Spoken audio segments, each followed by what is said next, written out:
doy na waar alors Thioune.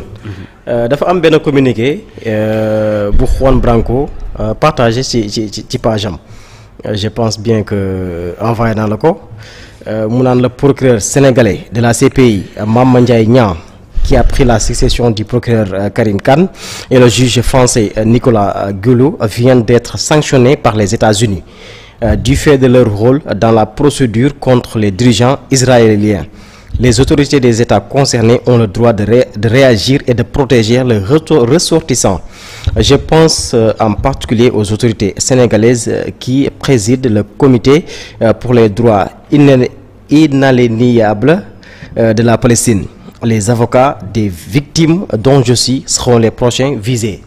mooy communiqué bi ma la envoyé léegi moom Juan Branco di ñu xamal ni procureur bu nekk fële ci CPI di woosuru Mame Ndiaye Niang nekk sénégalais ak le juge français ñoom jot na leen daal di sanctionné ñeel procédure bi nga xam ni entamé woon nañ ko contre des dirigeants israéliens moom nag muy sàkku ci état bu Sénégal mu protéger ñi nga xam tey jii ñoo di ay doomam actuellement yoon bu États-Unis daal di dal seen i kaw ba tey it sax ki nga xam ni moo di Mame Ndiaye Niang bien yi nga xam ni jotoon na ko daal di am jot nañ ko daal di gelé alors nan nga nu jàngatalee bi li communiqué. waaw déjà man maa ngi jàkkaarloo ak la réaction officielle de la Cour pénale internationale moom laa jàkkaarloo ni ñu bind ko cinq lañ ko bind alors ñu ne la CPI rejette fermement les nouvelles sanctions américaines contre les juges et procureurs adjoints.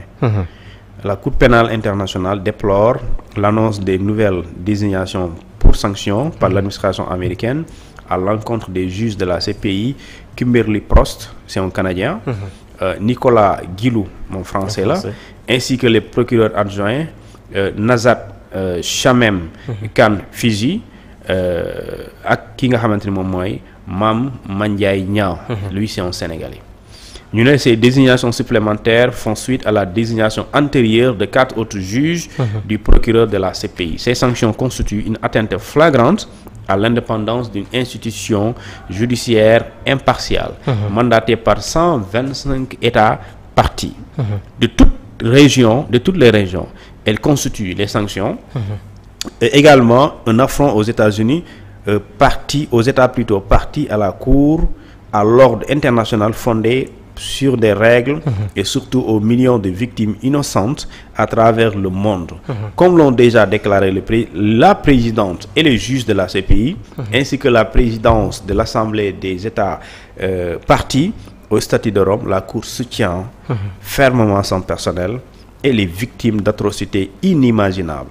La CPI continuera à s'acquitter de son mandat sans se laisser décourager dans le strict respect de son cadre juridique tel qu'adopté par les États partis, sans se soucier de la moindre restriction, pression ou menace. La Cour appelle les États partis, à tous ceux qui partagent les valeurs d'humanité et de l'État de droit, à apporter un soutien ferme, constant à la Cour et à son travail mené dans le seul intérêt des victimes de crimes internationaux. Pour toute information complémentaire, veuillez contacter yéen Sénégalais bu la neexee. alors yéen lay waxal.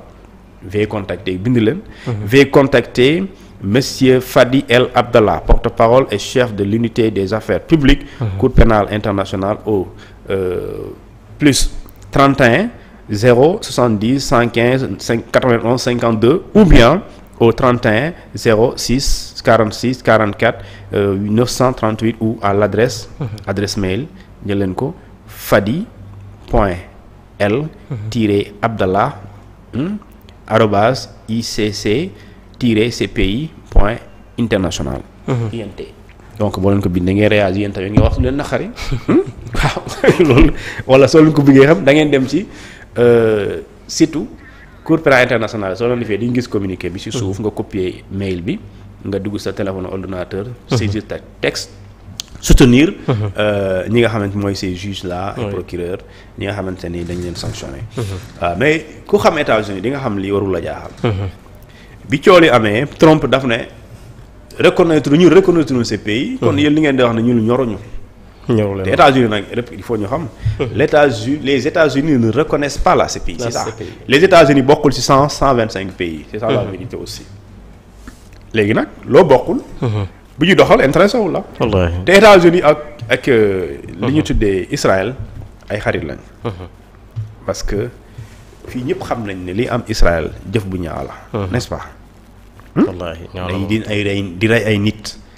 di def ay jëf joo xamante ni di rey ay xale. di bombarder ay civils. di bombarder ay hôpitaux. ñëpp xam nañ ne loolu c'est des crimes de guerre et crimes contre l'humanité. def loolu moom vraiment ñëpp xam nañ ko. les États-Unis ñoom ils n'ont rien à cirer de ça. seen yoon nekk ci loolu. seen yoon li intéressé wu leen. léegi tey soo gisee intéressé wu leen tey lu gën a ndaw rek. ñu ne ces pays mais li am Israël am Côte d'Ivoire soo mënee toppal Ouattara soo mënee lijjanti président ivoirien bi ndax loolu. nga jàpp ay nit ñoo xamante ne ay Congo la ñoo xamante ni jamono ji ñu tëj leen. soo leen mënee tëj war nga mën a topp jëf ji mais maintenant le problème bi mooy. États-Unis moom kenn du ko laal mais kenn du laal nitam. mooy dëgg.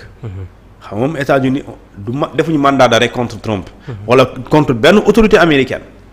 on a lancé un mandat d'arrêt contre le président israélien et le ministre de défense. ñoom lañ envoyé ñoom lañ décerné mandat d'arrêt et Poutine. loolu la yëgoo Poutine. voilà Poutine. bu doon loolu la Poutine di sañ na dem États-Unis.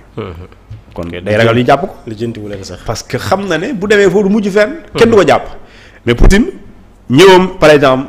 France bu dee France dëgg rek lay def. Poutine bu tegee tànkam France dañ ko war a jàpp. parce que Macron bi ñu lancé mandat d'arrêt international contre Poutine. ak contre le président israélien. et contre le ministre de la défense. contre ñoom.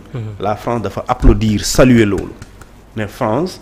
reconnaître na li ñu tuddee ce mandat d'arrêt et pare day féliciter ñi ko def. dans ce cas en principe te boo reconnaître loolu état yi lu ñu wax dañ ne bu ñu jàppee. bu ñu lancé mandat d'arrêt international contre benn nit. te nga bokk état partie boobu nit ko bu jëyee sa réew dañ koy jàpp. dañ koy arrêté léegi États-Unis ñoom. respecté wuñu dafa mel ni respecté wuñu. bakkan doomi aadama. wala ñoom seen intérêt daal moo leen gënal. lépp luy respect de la vie humaine. seen intérêt la sacralité. parce que tey su dee loolu moo am mais kan moo gisul. Israël lu muy def. Palestine kan moo ko gisul. wallaahi. loolu jëf jooju qualifié ko léegi lan la. loolu crime contre l'humanité la. Gaza nee na dañ koy raser. ay nit dëkk ci dëkk nga ne dama koy tasaare. loolu lu muy tekki. c'est les crimes les plus atroces. yoo xamante ni amul benn ci àdduna bi fu muy am jamono ji. lu dul foofu. léegi ces pays. dañ leen ne yow yaay justice internationale yow yaay fexe ba àdduna bi. bu ñu noot ay nit ñu leen di fitnaal. ay nit di leen jaay doole yow yaay jóg régler loolu. moo tax Juan Branco ni après si ñoom lañ jëm si. ah Juan Branco moo tax mu ne si ñoom lañ jëm si après. et malheureusement c'est ça moo tax ces pays ci communiqué am nee na yéen état membre yi. état partie da ngeen dénoncer. ça veut dire que état bu Sénégal dafa war a dénoncer lii. léegi nag question enjeu la. enjeu géostratégique. mais est-ce que yaakaar nga dina am suite parce que ñi ngi dem sax ba naan seeni bien dañ koy gelé est-ce que yaakaar nga dina am suite bu fekkee Cour pénale internationale dafa génne communiqué pour rek contre-attaque décision bi nga xam ni waa États-Unis jël nañ ko. non États-Unis ñoom seen yëf mën nañ ne. ñii nii moom ku ci xaru dugg fa dañu jàpp la waaw ku ci xaru par exemple ku ci def erreur. dugg fa wala sa njaboot foofu bu ñu jàpp la wala sa alal. bu nekkee am na États-Unis dañ koy jàpp dañ koy téye dañ koy teg loxo.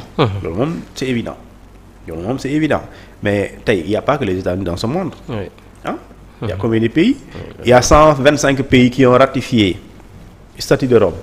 Alors bu la neexee nga voyager 100 pays yooyu ñun par exemple Karim Khan. il peut venir au Sénégal rentrer quand il veut. il peut aller en France rentrer quand il veut mais il peut pas aller aux États-Unis rentrer quand il veut. ainsi que ñuy sanctionner ñëpp. il ne peut pas aller là-bas. léegi nag l'État je pense que tous les États les 125 États yi signent li doivent réagir. Oui. pour que parce que les États-Unis dañuy mettre la pression sur la CPI. di menacer la CPI les États aussi signataires de la CPI alors doivent réagir pour mettre la pression sur les États-Unis et Israël. waaw fu laa yaay Dakar de noonu la war defee nag. loolu la guerre noonu la. waaw guerre def say mondial. waaw bien sûr. guerre alors Thioune. Barthélémy Dias fii ak ay fan dinañ xam ana kan moo